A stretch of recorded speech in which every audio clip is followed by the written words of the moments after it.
আপনি বঙ্গবন্ধুকে বিশ্বাসঘাতক বলেছেন। আমি আমার জায়গা থেকে বাংলাদেশের স্বাধীন বাংলাদেশের নাগরিক হিসেবে এর প্রতিবাদ জানিয়ে রাখলাম। শেখ মুজিবকে বিশ্বাসঘাতক বলায় জামায়াত নেতার উপর এভাবেই চড়েছেন যমুনা টিভির আলোচিত সমালোচিত উপস্থাপিকা রুকসানা আঞ্জুমান নিকোল। আপনাকেও বলে দেই সেটি বঙ্গবন্ধু না, আপনার কাছে হতে পারে। শুনেন, আপনি উপস্থাপক, আগে আমাকে শেষ করতে দেন। 4 ডিসেম্বর যমুনা টেলিভিশনের সাম্প্রতিক একটি লাইভ টক শোতে উপস্থাপিকা নিকোল ও ব্যারিস্টার শাহরিয়ার কবিরের তীব্র বাকবিতণ্ডা ব্যাপক আলোচনার জন্ম দিয়েছে। অনুষ্ঠানের সময় হাসিনা সজীব ওয়াজেদ জয় ও তার নানা শেখ মুজিবকে বিশ্বাসঘাতক আখ্যা দেন Shahriar. Hasina is a dead body, আর Joy never own this country. তার মার মতো, তার নানার মতো একটা বিশ্বাসঘাতক। সো বিশ্বাসঘাতককে আপনি ফোরের মধ্যে নিয়ে এসে যদি আলোচনার বিষয়বস্তু করতে চান, সেই বিষয়ে আমি আলোচনা করতে একদম নারাজ। এ সময় নিকোল শাহরিয়ারকে থামিয়ে দিয়ে অত্যন্ত কঠোরভাবে বলেন, বঙ্গবন্ধুকে বিশ্বাসঘাতক সংক্রান্ত মন্তব্যের বিষয়ে একজন নাগরিক হিসেবে প্রতিবাদ জানাচ্ছেন।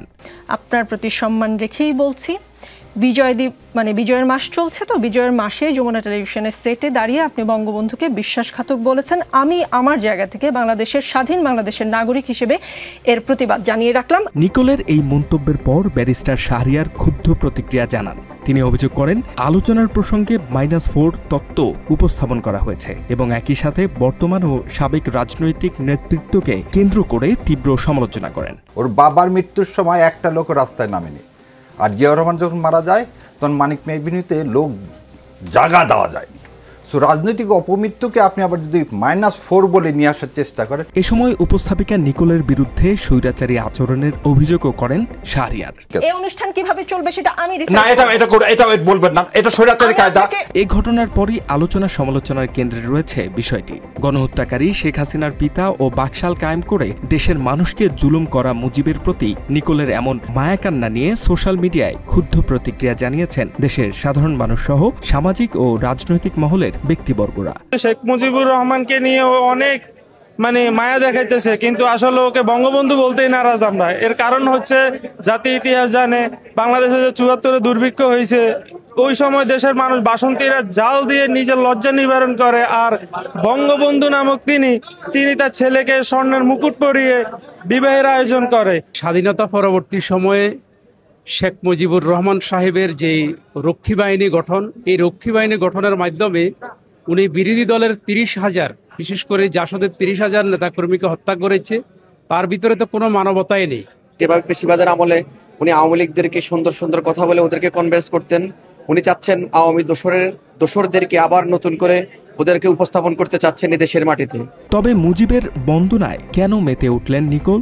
আপনি আইনমন্ত্রী, সব কথা জিজ্ঞেস করতেও আপনাকে ভয় লাগে, তারপরেও একদম ব্যক্তি জীবন নিয়ে কি আপনি কিছু বলতে চান? আমি নিজে থেকে প্রশ্ন করব না, কিন্তু প্রশ্ন করেন, আমার কি জানতে চান আমি বলবো। আপনার ভীষণ একজন অমায়িক মানুষ আমাদের স্বরাষ্ট্রমন্ত্রী, এবং এই যে দীর্ঘ প্রায় 1 ঘন্টা কথা বললাম তার সঙ্গে, আমার কাছে তাই মনে হয়েছে তিনি বেশ অমায়িক একজন মানুষ। আওয়ামী আমলের টক শোগুলোতে বেশ নমনীয় থেকে তেলবাজি করলেও বর্তমানে তিনি হয়ে উঠেছেন দেশের পক্ষের প্রতিবাদী কণ্ঠস্বর। সে সময় আওয়ামী লীগের তোষামোদী করে বিভিন্ন সময় পেয়েছেন পুরস্কার, ঘুরেছেন দেশ বিদেশ। মাত্র 30% টাকায় জমির মালিক হয়ে নতুন বাংলাদেশের গড়ে তোলার স্বপ্ন দেখা বাংলা বসতি। সাবেক প্রতিমন্ত্রী মুরাদের সাথে এই উপস্থাপিকার গোপন ঘনিষ্ঠতা নিয়েও গুঞ্জন আছে। নিকোলের সাথে মুরাদের ব্যক্তিগত যোগাযোগ, মিডিয়ার আড়ালে থাকা সম্পর্ক এবং রাজনৈতিক প্রভাব কাজে লাগিয়ে সুবিধা নেয়ার অভিযোগও রয়েছে। সাবেক আইনমন্ত্রী আনিসুল হককেও টকশোতে ডেকে এনে পারিবারিক খোশ গল্পে মেতে ওঠেন নিকোল। আপনার পারিবারিক জীবন নিয়ে জানতে চাই, আমরা কিছুটা জানি, আপনি এর চেয়ে বেশি কিছু বলতে চান? আনিসুলের আইনমন্ত্রী হওয়ার গল্প শুনে তৃপ্তির হাসিতে ফেটে পড়েন এই উপস্থাপিকা। You have no choice. তিনি এখন যদি থাকতেন, দেখতেন আপনি আইনমন্ত্রী, তাহলে কত খুশিই না তিনি হতেন। তো উনি হতেন, আমি না। নিকোলের সাথে আনিসুল হক এবং সাবেক পররাষ্ট্রমন্ত্রী আব্দুল মোমেনের সাথে তোলা ছবিও এখন ঘুরপাক খাচ্ছে সামাজিক মাধ্যমে। এসব মাধ্যমের ব্যবহারকারীরাও মাপছেন তাদের সাথে নিকোলের সম্পর্কের গভীরতা। এদিকে 5 আগস্ট পরবর্তী সময়ে বিএনপি জামায়াত ও এনসিপির নেতাকর্মীদের টকশোতে বিব্রতকর প্রশ্ন করে একের পর এক হয়রানি করার চেষ্টা করেছেন বিতর্কিত এই উপস্থাপিকা। এনসিপির মুখ্য সংগঠক হাসনাত আব্দুল্লাহকেও বিব্রত করার চেষ্টা করেছেন নিকোল। তবে হাসনাতের সৎ সাহসের সাথে পেরে ওঠেননি তিনি।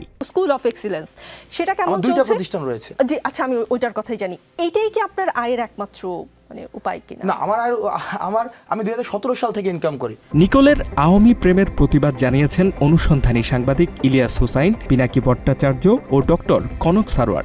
যৌথ এক ফেসবুকে তারা লিখেছেন, যমুনা টিভি জুলাই আন্দোলন সহ খুনি হাসিনার শাসনামলে গুরুত্বপূর্ণ ভূমিকা রেখেছে, যে কারণে যমুনা মালিকপক্ষ নানাভাবে স্বৈরাচারের নিপীড়নের শিকার হয়েছে। সম্প্রতি এই প্রতিবেদনে একজন উপস্থাপিকা হাসিনাকে আপোষহীন নেত্রী বলে খালেদা জিয়াকে ছোট করার ধৃষ্টতা দেখিয়েছে। ওই পোস্টে আরও লেখা হয়েছে, নিকোল শুধু খালেদা জিয়াকে ছোট করেনি, একজন খুনির পক্ষে কথা বলেছেন, যে কিনা গুম খুনের সঙ্গে জড়িত। যমুনা কর্তৃপক্ষের কাছে রোকসানা নিকোলের বিরুদ্ধে ব্যবস্থা নেওয়ারও অনুরোধ জানিয়েছেন তিনি। এদিকে শেখ মুজিবকে দেশের প্রথম স্বৈরাচার হিসেবে মন্তব্য করেছেন বীর প্রতীক কর্নেল হাসিনুর। মুজিব 30,000 মুক্তিযোদ্ধাকে হত্যা করে দেশজুড়ে গুম খুনের রাজত্ব কায়েম করেন বলেও জানান তিনি। উনি প্রথম একজন ব্যক্তি পুরো দেশকে পাকিস্তানি অস্ত্রের মুখে ফেলে উনি ভাগুরা হয়ে গেছেন। আমি ওনাকে ভাগুরা রাজনীতিবিদ হিসেবে চিনি। উনি ছিলেন প্রথম স্বৈরাচার এই দেশের, যিনি বাকশাল সৃষ্টি করেন।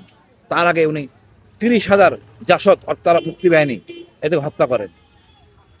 এখানে যে শান্ত হন নাই, উনি ওনার এই সরকারি সম্পদ ওনার দলের লোকেরা লুটপাট করে ভোগ করেন। ওনাদের বাড়ি 32 নম্বর ওনার নিজের পয়সায় করেন নাই, এই লুটপাটের সুবিধার জনক পজিশনে রেখে এগুলো করেন। ওনার আপাত মস্তকে উনি এমন কোনো কাজ করেন, এমনভাবে শিক্ষিত না, উনি যোগ্য। 30,000 মুক্তিযোদ্ধা উনি মেরেছেন।